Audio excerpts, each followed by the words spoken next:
Nous sommes dimanche le 11 septembre 2022. Bienvenue à l'émission spéciale et finale de l'UTHC TV.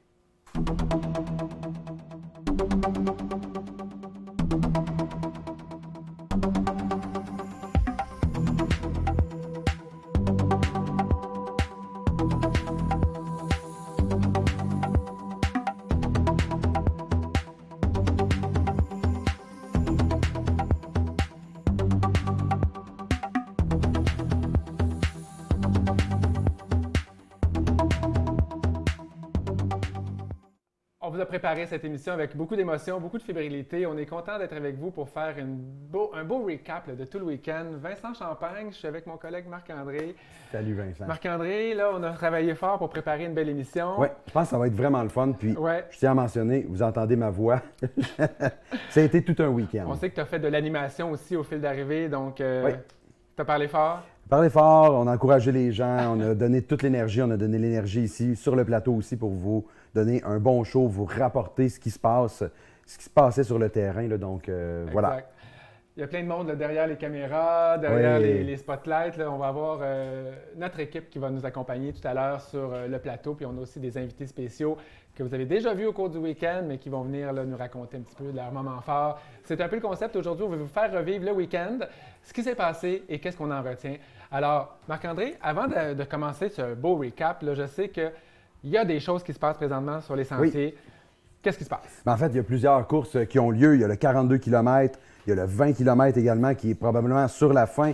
Il y a eu le 5 km, le 10 km également et le 1 km des enfants. Mais là, on a des nouvelles fraîches parce que c'est une émission d'actualité. Tu l'as mentionné, Vincent. On a des résultats On a des résultats. On commence par le 20 km. Le 20 km qui est Simon Paccard, qui est un est-ce? C'est un champion de France, espoir de trail. C'est sa première expérience de trail au Québec. Il vient tout juste d'arriver. Il est venu étudier à Sherbrooke. Pour 6 mois. Je l'ai rencontré hier. Ouais, donc oh, il est ici wow. pour une petite période. Puis d'ailleurs, il m'a raconté qu'il vient de faire la sélection de l'équipe de cross-country à l'Université de Sherbrooke. Son coach lui a dit « OK, je t'autorise à faire l'ultra-trail avec Anna en fin de semaine. Mais après ça, non, tu vas faire du cross-country avec nous autres. » Oh, wow! Préserver tes jambes.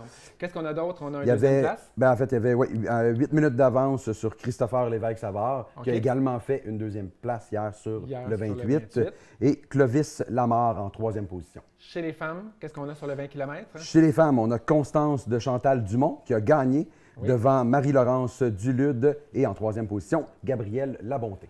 On sait qu'il y a aussi le 42 km Saint-Siméon qui est en cours depuis tôt ce matin.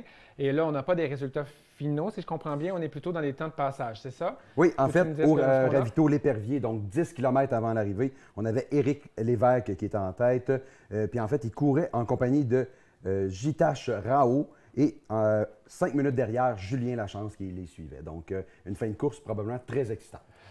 Marc-André, on va se faire plaisir maintenant. On va revivre le week-end à partir de vendredi. On a beaucoup c'est d'images à white vous hot. montrer et vous allez voir, peut-être que vous les avez déjà vues, ces images-là, tout au long du week-end, mais là, maintenant, on vous met tout ça ensemble et on va essayer de vous les commenter au mieux. Ça a commencé vendredi à 13h. Je vous laisse écouter le speaker français Ludovic Collet qui est arrivé à 1 minute du départ parce qu'il y a eu toute une saga, on vous la racontera plus tard. Écoutez les mots d'encouragement qu'il a eu pour la foule dans la dernière minute alors qu'il venait tout juste d'arriver sur le fil.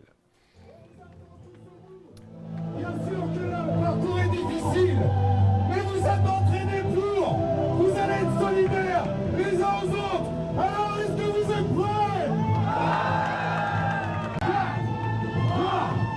Le départ du 125 km, on avait environ 225 partants, si je me souviens bien, quelque chose comme ça. Puis- Qu'est-ce que tu peux dire, Marc-André, sur Ben, cette on première image? voit rapidement, on savait que c'était l'année qu'Eliott voulait performer. Il a tout mis les chances Elliott Cardin. pour lui. Eliott Cardin, bien sûr, il est allé en avant. Il a dit, c'est moi qui vais leader cette course-là. C'est ce qu'il a fait. C'est vraiment génial à suivre. Là. Puis on voit, là, ces images-là me parlent beaucoup. Là. Très frissonnant. 268, on me confirme le chiffre. Maintenant, on va vous montrer des images d'ambiance sur le parcours. Ce sont des coureurs qui sont tout simplement là, en train de faire une montée. On veut vous montrer la beauté Hey. du paysage. Marc-André, Non, je mais te laisse c'est- non, mais- commenter. Non, mais c'est vraiment magnifique, là. Ces paysages-là. Puis je trouve le fun aussi, le départ qui est un petit peu plus tôt. Ça permet probablement d'avoir des photos incroyables. On a des images du single track. Puis là, on a quelqu'un de bien connu qu'on voit présentement à l'écran. Une de nos têtes d'affiche, c'était Ouais. Florent Beaufils, évidemment, qui est dans un beau single track technique. Notre Breton, Wow. illustrateur qui a mené pendant un moment là, dans les 20 premiers kilomètres ou quelque part dans les 20 premiers kilomètres. Ça poursuit ici, toujours un petit peu des images d'ambiance. L'idée, c'est de vous donner envie de venir sur l'Ultra Trail Arikana. Ce qu'on va avoir par la suite, c'est le passage de Mylène Sans Souci. Donc, on est toujours dans les départs. Qu'est-ce qu'on a à dire ici, Marc-André? Ah oui, mais Mylène justement, qui a eu une saison plus difficile. Oui. Puis c'était sa course qu'elle misait vraiment beaucoup. Là, donc, on l'a vu aller en compagnie de Yannick Bernard. Puis on a également d'autres coureurs qui ont fini sur le Gabriel podium. Sans Façon, Oui. qui est juste devant elle, avec les cheveux courts. Là. Ce qu'on peut dire aussi, c'est que là, on est dans les premiers kilomètres qui sont un chemin de route. Là, donc, c'est roulant au tout départ. Là. Claudine Soucy, pardon, à ne pas confondre avec Mylène Sans Souci, qui était une tête d'affiche dans les favorites et puis qui a fait un DNF là, quelque part sur le parcours. Ça part vite, hein? Les gens qui ont fait le 125 me confirment. Là, je vois Mathieu, Marianne, là, ce sont les 4 premiers kilomètres, c'est ça? Marianne Ogan nous disait qu'on court à quelle pace là-dessus, Marianne? Tu nous disais hier? 4 flats. 4 minutes le kilomètre, c'est ça? Bon. Non, c'est ça, ça débute fort. Il y a des gens qui veulent des fois. On a vu l'année dernière, entre autres, David Jacker qui est comme parti très vite. Lynn Bessette, ici, ancienne championne olympique, grande championne cycliste qui était parmi les favoris et qui a fait un DNF. Elle avait une douleur au genou, Lynn. Elle a marché longtemps, puis à un moment donné, elle a dû renoncer. Ce qui vient par la suite, c'est la montée des Morios. On va vous laisser écouter ici la belle petite blague qui s'est échangée avec notre clown de service, Thomas Duhamel, alors que Mathieu Blanchard, notre président d'honneur, suivait Elliott pour l'encourager, puis Thomas filmait.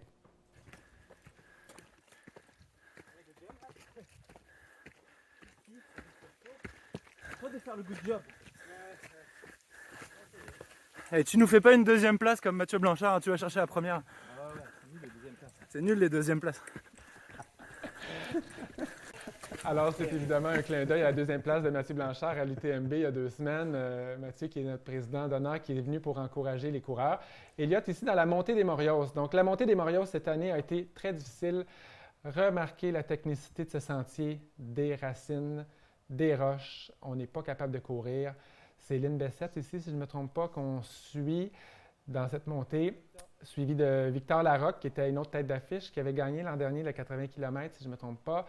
Florent Beaufils, qui a aussi eu beaucoup de misère. Donc, à ce moment-là, les athlètes ont confié qu'ils commençaient à cramper. Certains ont commencé à avoir des douleurs, même thoraciques, apparemment. Ça a été difficile. Ouais, la chaleur et l'humidité à cet endroit-là a vraiment Ça a donné vraiment commencé. des coups durs à plusieurs de nos coureurs. Marc-André, ce qui suit, ce sont des Oui. shots d'ambiance au sommet du Mont des Morios. Et là, on vous laisse admirer le paysage pendant qu'on voit le passage de la première femme, Mylène Sans Souci, qui menait la course à ce moment-là. Vous voyez la vue spectaculaire au sommet du Mont des Morios lorsque le temps est beau et dégagé. Ça nous permet de rappeler que cette année, le départ, depuis l'an dernier, en fait, le départ a été ramené à 13 heures pour le 125 km, ce qui permet au premier passage là, d'avoir une vue et de voir au loin alors que le soleil n'est pas couché. Priscilla Forgui, qui sera ultimement la gagnante du 125 km, était deuxième. Ah non, c'est-tu encore Mylène? Non, c'est encore Mylène qui est là. C'est encore présentement. Mylène. Je me suis trompé d'image. Donc, autrefois, les gens passaient à la nuit. La voilà, Priscilla Forgui, si je ne me trompe pas. Donc là, présentement, c'est Florent qui passe au C'est sommet. Florent. Bon, elle va finir par venir, cette Priscilla, parce que Elle je va sais venir. qu'elle s'en vient, mais c'est Florent. Vous voyez ici, qui était très fatigué, pas capable de relancer sur le sommet des Morios. Puis au sommet des Morios, on est quand même tôt dans la course. Là. Il en reste beaucoup à faire. La voilà, notre Là, Priscilla. Donc, elle était deuxième à ce moment-là. Regardez la lumière. Le soleil est en train de se coucher. Il faisait chaud. C'est-tu beau, Charlevoix, quand même? Hein? C'est magnifique. Incroyable. Marc-André, on passe Oui. maintenant au ravito de la Marmotte. On a 2 images back-à-back du passage de Mylène Sans Souci et de Priscilla Forgui. Beaucoup d'ambiance.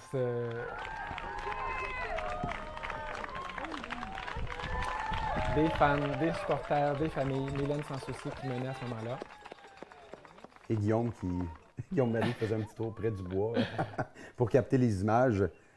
Et Priscilla Forgui, tout sourire, vraiment heureuse d'être là, d'être accueillie par toute cette foule. On passe maintenant aux Hautes-Gorges, donc à mi-course. Moi, je suis monté dans les sentiers avec Ludovic Collet et on est allé attendre dans les sentiers. Le premier homme qui est passé, Elliott Cardin, avec sa frontale, parce que la nuit commençait à tomber. Je tiens à préciser que rendu là, on a attendu le deuxième homme. On a attendu 43 minutes pour Wow. le passage du second homme.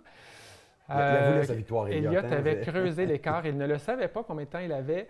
Précisons qu'il était seul aussi. Elliott n'avait pas de crew. Est-ce qu'on peut gagner une course quand on n'a pas de crew, Marc-André? Ça a l'air que oui, parce qu'Elliott l'a prouvé. Oui.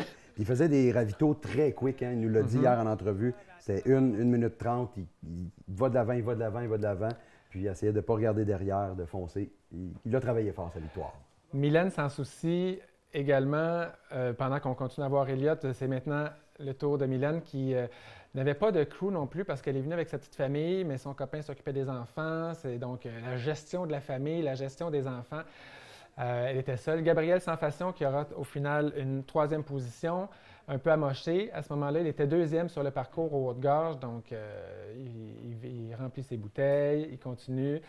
Et là, un moment fort. Je te laisse en parler. Un moment fort, Elliott Cardin qui franchit la ligne d'arrivée. Donc, on vous laisse admirer justement ces images-là. La victoire tant attendue après 4 tentatives.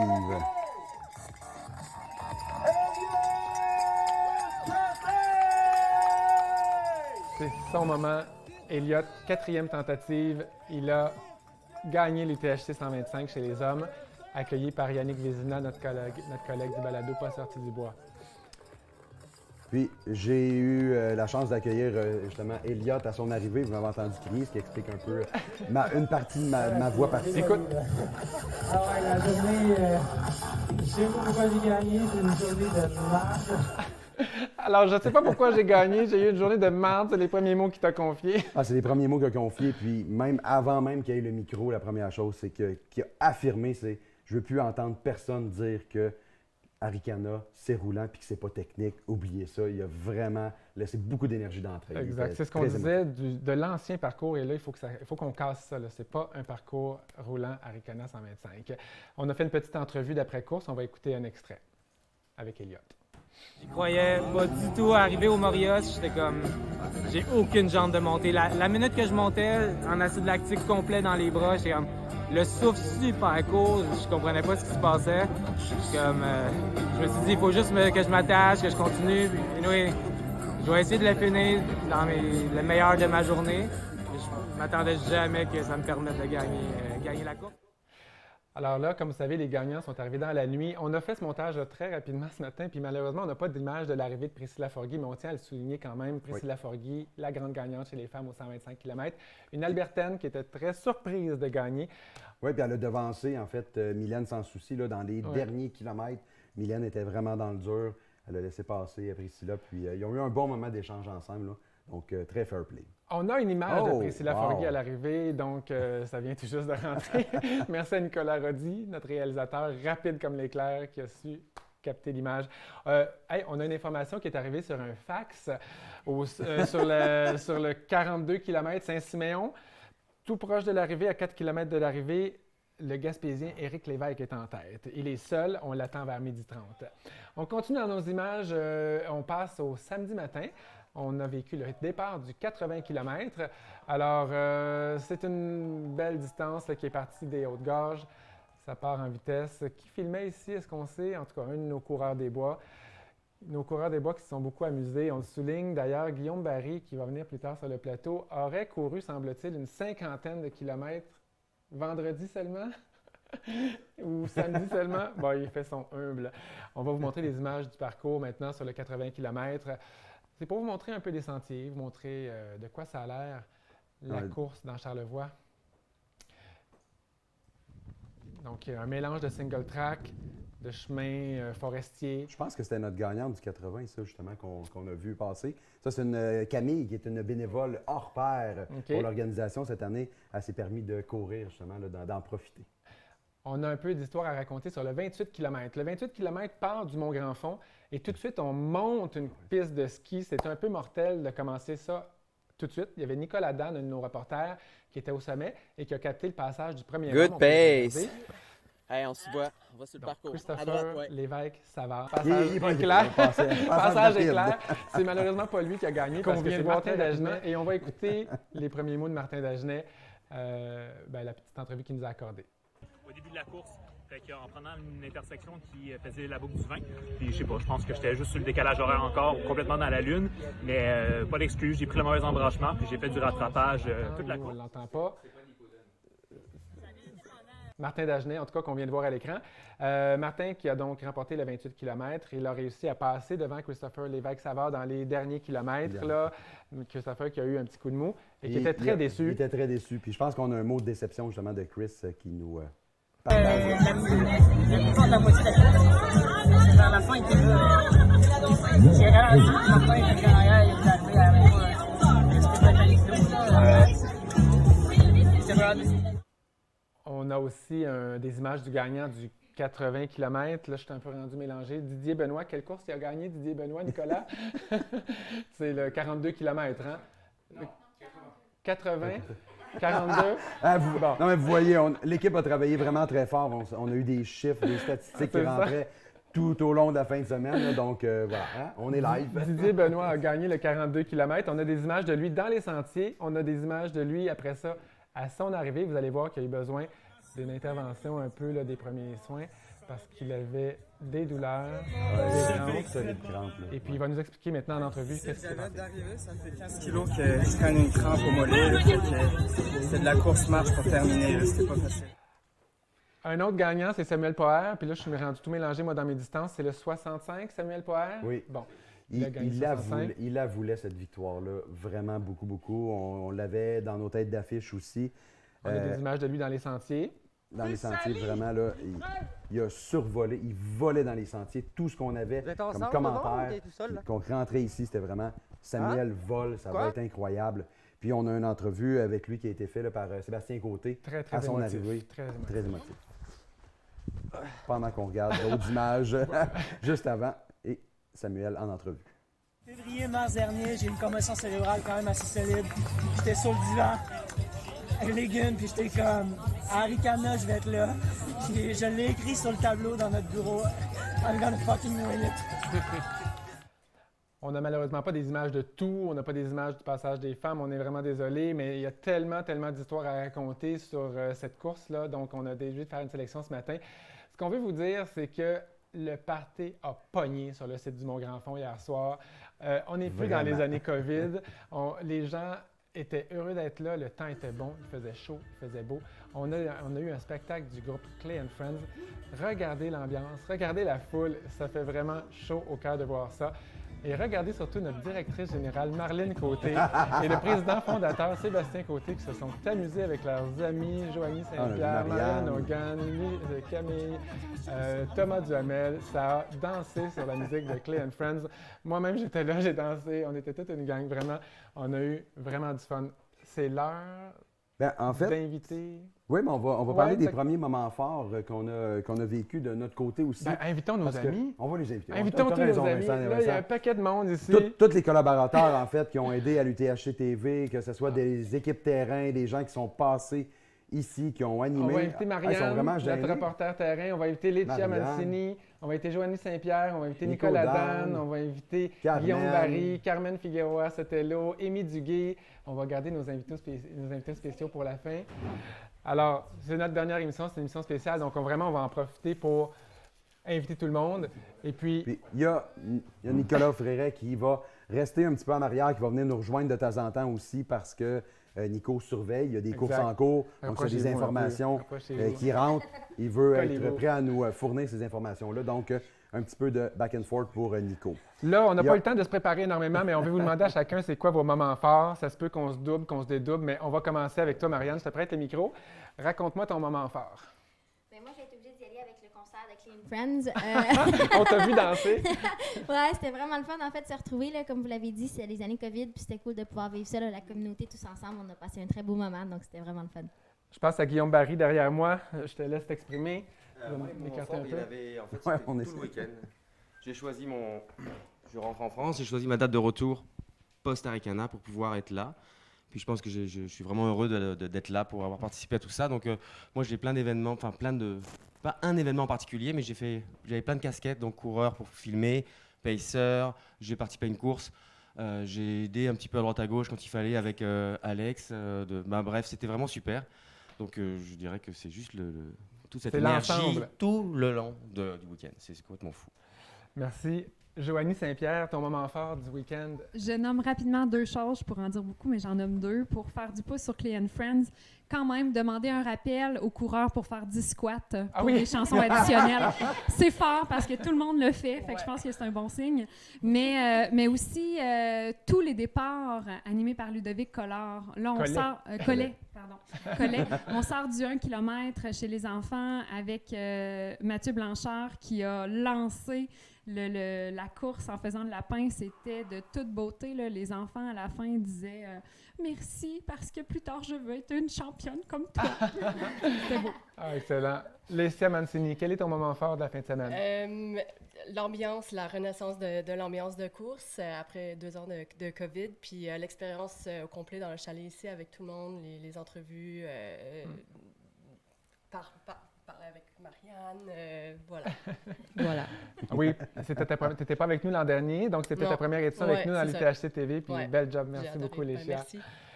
Amy Duguay, qui est responsable des réseaux sociaux, qui a fait beaucoup de publications sur Instagram, Facebook, etc. Toi, comment tu as vécu l'événement? Moi, c'était mon premier événement de l'UTHC, donc mon moment fort, c'était d'aller attendre Elliott à 3h30 du matin avec quelques personnes ici. La fébrilité dans l'attente, de voir sa flashlight au loin, puis tout le monde était tellement content de le voir arriver après sa 4e tentative, donc c'était vraiment super. Ça a été un moment touchant. Nicolas Dan, on t'a entendu sur certaines vidéos commenter le passage des coureurs. Tu as vécu ça comment, ton moment fort? Ben moi, c'est un peu un mix de tout ce que tout le monde a dit, tu sais. Avec l'année COVID, les 2 années COVID qu'on a eues, c'était assez cool de retrouver cet esprit trail.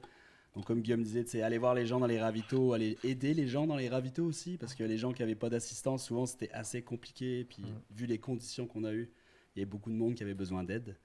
Et c'était ça, tu sais, retrouver l'esprit trail, retrouver cet aspect-là, ça a été un moment très, très fort. On va avoir du mal à se relever demain matin avec notre petit café, avec autant d'émotions de vécu. Je pense qu'on part tous sur un high de ce week-end, puis effectivement, il va peut-être y avoir un petit down post-week-end.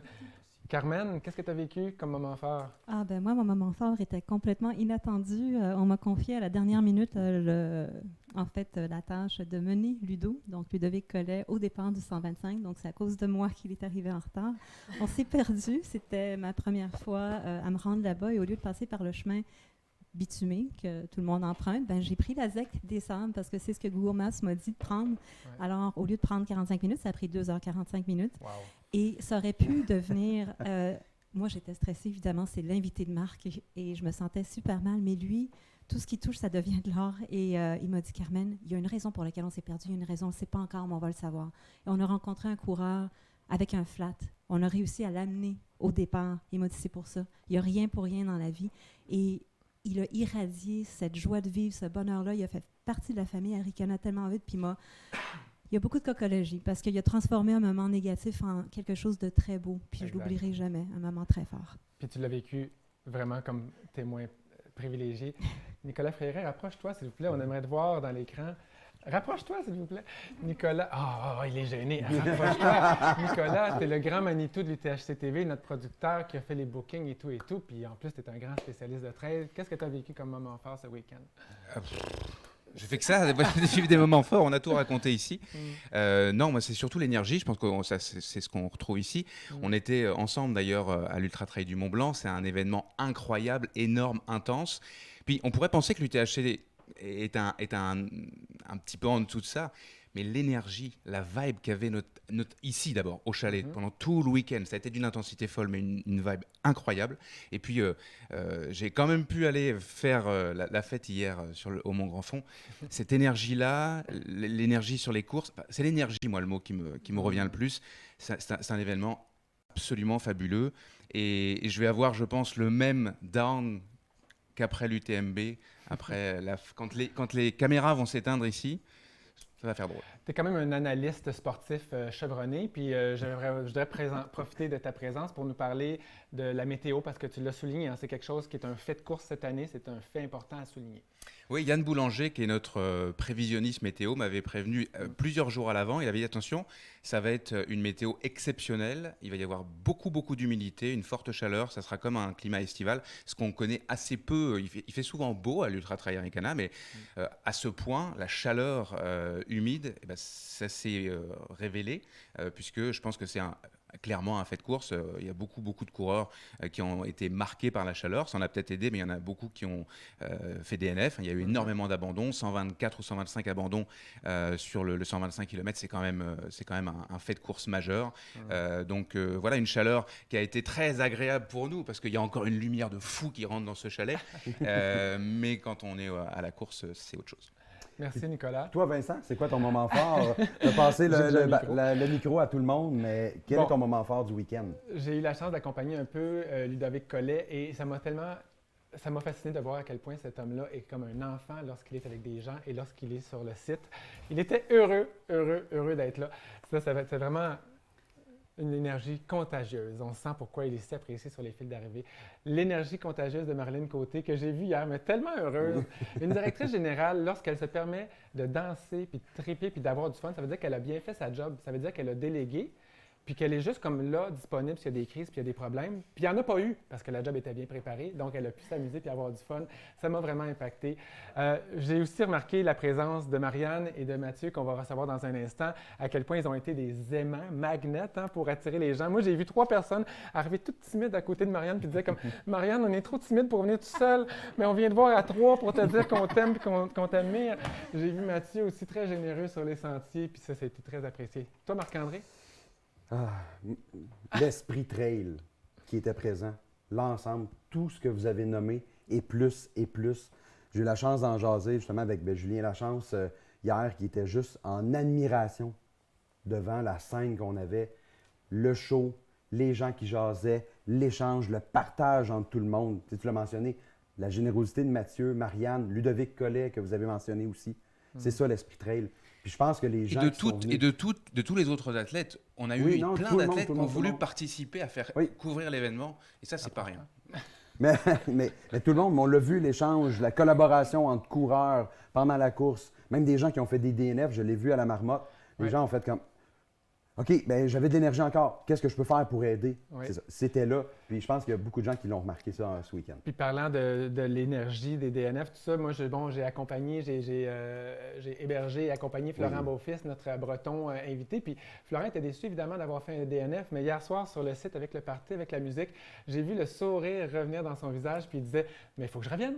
Il faut que je ramène ma petite famille. » Alors vraiment, je pense que toute cette ambiance-là, ça a réussi à convertir une certaine déception. Et puis, c'est pas le seul à l'avoir vécu. J'aimerais que tout le monde reste ici, évidemment. On veut vous garder, mais on veut avoir nos invités. Bien, juste avant, mentionner, on a 2 personnes qui, entre autres, il y a plusieurs personnes qui sont absentes présentement, qui ont dû repartir. Il y a Yannick Vézina qui était avec nous, qui est en train de courir le 42 de Saint-Siméon. Mireille Roberge qui a dû quitter également. Il y a eu d'autres coureurs des bois. Tania qui a dû retourner chez elle, qui vient de l'Abitibi, donc très loin. Donc, on tient à les remercier. Puis je suis certain qu'eux aussi ont des super beaux moments en fin de semaine. On accueille pour quelques minutes là, nos invités spéciaux, Marlène Côté et Mathieu Blanchard. Venez avec nous. Merci à vous pour votre présence. Mathieu, comment tu as vécu ton expérience de président d'honneur? Qu'est-ce que tu retiens, toi? J'ai adoré. C'était un week-end de fête comme habituellement dans le trail. Et puis, moi, j'ai commencé ici. J'ai découvert ça en 2016. C'était beaucoup plus petit. Et quand je vois l'ampleur que prend notre sport et puis la découverte pour certains, je suis allé courir dans les sentiers. J'ai vu des rires, j'ai vu des gens pleurer, ça c'est découvrir des émotions aussi. J'ai vu des gens faire la fête à l'arrivée, vous l'avez dit, j'ai vu des gens se rassembler, puis c'est ça qui est beau dans notre sport. Ça grandit, ça grossit, et puis avec le travail que vous faites et que vous faites tous aussi, il faut qu'on soit plus contagieux que certains autres virus pour laisser le monde venir s'amuser avec nous. 3000 coureurs, plus tous les accompagnateurs. Ici c'était fou, et puis j'ose espérer que dans quelques années on sera 10 000 ici. Et ce qui était génial aussi, c'était un avantage pour nous et un désavantage pour vous, c'est qu'il n'y avait pas de couverture réseau là-bas. C'est que quand j'étais sur scène, que je remettais les médailles, je regardais la foule et personne n'était sur son cellulaire dans son coin à regarder des affaires. Tout le monde parlait, tout le monde discutait. Et ça, c'était cool. Donc, si je comprends bien, tu as eu du plaisir, hein? Tu en as profité pour gravir un peu les sentiers, puis encourager tes amis. Parce que J'ai adoré. J'ai fait pratiquement un peu moins que notre ami Guillaume, mais une quarantaine de kilomètres. J'aurais peut-être dû prendre le dossard du 20 km, j'aurais moins couru, mais c'était fun quand même, quoi. Merci beaucoup de ta générosité. Marlène, je me trompe pas de dire que tu avais du plaisir hier, hein? Non, effectivement, ça a été une édition extraordinaire du début à la fin. On a eu du plaisir, j'ai eu du plaisir, c'était fluide, c'était agréable. Oui. Je peux dire que je pense avec certitude que ça a été notre meilleure édition. Pour l'équipe, en tout cas, pour nous, ça a été extraordinaire.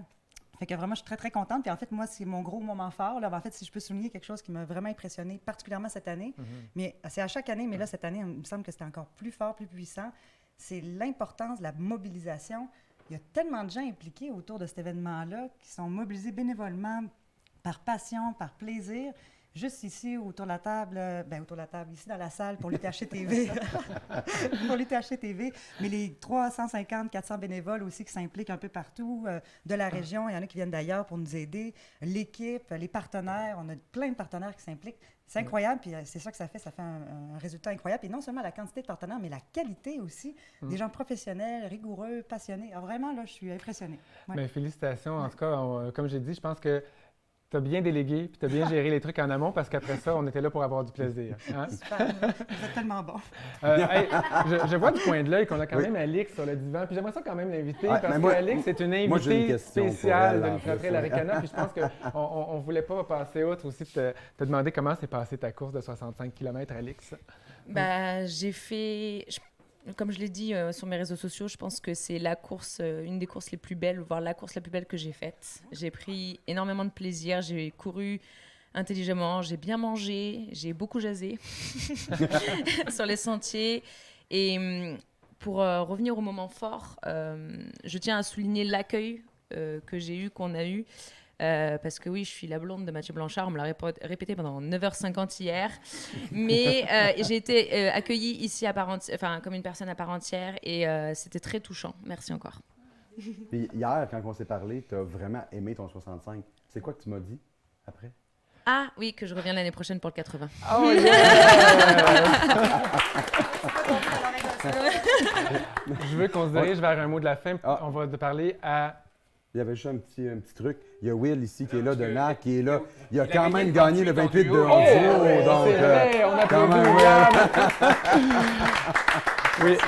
William vient au centre. Je m'excuse, Vincent, mais c'est quand même important. On a plein de gens avec nous. Tu as gagné une course le fun hier. Qu'est-ce qui est arrivé? Non, mais c'était exceptionnel. On m'a dit que c'était la course avec le niveau le plus relevé en fait de la fin de semaine. On s'est battu. Guillaume Marie était là. On a fait une montée sur les bronzés fonds du ski. C'était exceptionnel. Donc beaucoup de musique, une super folle ambiance. Et puis on a eu vraiment du fun dans les sentiers. Et c'était vraiment cool. Merci à tous. William de NAC, évidemment, qui se passe de présentation. Marlène, reviens à l'avant-plan, s'il vous plaît. On va quand même se diriger vers une conclusion. Tu sais qu'on est rendu à 148 000 $ de ramassés pour la cause de la sclérose en plaques. Qu'est-ce que ça veut dire? Qu'est-ce que ça représente? Et puis là, c'est pas terminé, hein? Non, exact. Non, c'est vraiment extraordinaire. Avant l'événement, je pense qu'on était rendu, juste avant que ça commence jeudi, on était à 124 000 $. Donc, seulement pendant le week-end, on a augmenté de 25 000 $ la collecte de fonds. Donc, c'est pas terminé. Ça continue encore dans les prochains jours. On va faire la remise de chèques officielle dans quelques instants, d'ailleurs, dans les 15 prochaines minutes. Mais si les gens veulent continuer à donner, ils sont inspirés par l'émission qu'ils écoutent et qu'ils ont envie de contribuer, aidez-nous à battre le nouveau record. L'année dernière, on avait conclu avec environ 150 000 $. Donc, on est tout près du but. Essayons de dépasser ça. Puis pour la cause de la Société canadienne de la sclérose en plaques. On se rend sur arikanasp.ca. Éric Lévesque a gagné le 42 km Saint-Siméon. Ça vient de se produire, donc bravo. Merci énormément, Vincent. Merci, Marc-André. Merci à tous. C'était une belle expérience, vraiment. Je pense que tout le monde peut le sentir, le bonheur qu'on a eu puis l'émotion qui nous anime. Alors, c'est la fin de l'UTHC TV, c'est la fin de cette émission spéciale. L'Ultra Trail Arikana est toujours en cours. Il y a des gens sur les différents parcours dans les sentiers, donc suivez les résultats sur les réseaux sociaux. Et nous, on se dit à l'année prochaine. Et puis, merci tout le monde de votre fidélité et de votre suivi. Bye bye. Bonne journée!